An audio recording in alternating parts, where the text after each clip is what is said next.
Hi guys, SIP వెళ్ళేటప్పుడు పైనుంచి పొగ అయితే వస్తుంటుంది. అది ఫనల్ అయితే వస్తుంటుంది. ఫనల్ బయట నుండి అయితే మీకు కనిపిస్తుంది. లోపల మొత్తం ఎలా ఉంటుందో మీకు చూపిస్తాను పదండి. మనం ఇప్పుడైతే ఇంజన్ రూమ్కి అయితే వస్తాం. ఇంజన్ రూమ్ నుంచి అయితే పైకి స్టెప్స్ అయితే ఉంటాయి. ఇక్కడ ఫనల్ డెక్ పై వరకు ఇంకా ఉంటాయి. పైనుంచి చూస్తే మెయిన్ ఇంజన్ అయితే కనిపిస్తుంది. చూడండి, కనిపిస్తున్నాయి కదా, అది మెయిన్ ఇంజన్. మనం పైన ఉన్నాం కాబట్టి అంత క్లారిటీగా అయితే కనిపించట్లేదు.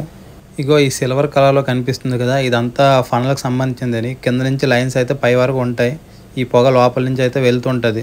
మనం పైన ప్లాట్ఫారం దగ్గరికి అయితే వస్తాం. చూడండి, సరదా అయితే తీరిపోయింది మయ్య. కింద నుంచి పైకి వస్తే వాడికి మొత్తం వేడి అనమాట. లోపల కనిపిస్తుంది కదా చెమటలు మొత్తం ముఖమల్లా. దానిది ఆ వేడికి మొత్తం చెమటలు పట్టిస్తాయి. ఆ సిల్వర్ కలర్ అయితే పట్టుకుంటే మరి ఇంకేట్లేదు, చెయ్యి అయితే కాలిపోద్ది. ఆ పైన మీకు రెడ్గా కనిపిస్తుంది కదా, అది ఆ గదిలో వచ్చిన పొగ అనమాట. ఆ పొగ వేడి వల్ల అది అలా కనిపిస్తుంది. ఇక్కడ ఎటు చూసినా ఆ పైప్ లైన్లే కనిపిస్తున్నాయి, మొత్తం అవే ఉన్నాయి. దానివల్ల ఇక్కడ వేడి అయితే చాలా ఎక్కువగా ఉంది. మనమైతే ఇక్కడ ఎక్కువసేపు అయితే నిలబడలేము. ఇలాగ వచ్చామా ఇలాగ వెళ్ళిపోయామా అన్నట్లు ఉండాలి. ఎక్కువసేపు ఉన్నామంటే సరే, మరి తిరిగి చూసుకోవాల్సినలే. ఇప్పటికే నల్లగొన్నాం, మళ్ళీ కాకిల్లా తయారవుతాం. అలాగనైతే లోపల నుంచి అయితే బయటకు వస్తాను. ఇంకో మా అయ్య కనిపిస్తుంది కదా, ఇది ఫనల్ బయట నుండి ఎంత బాగుందో.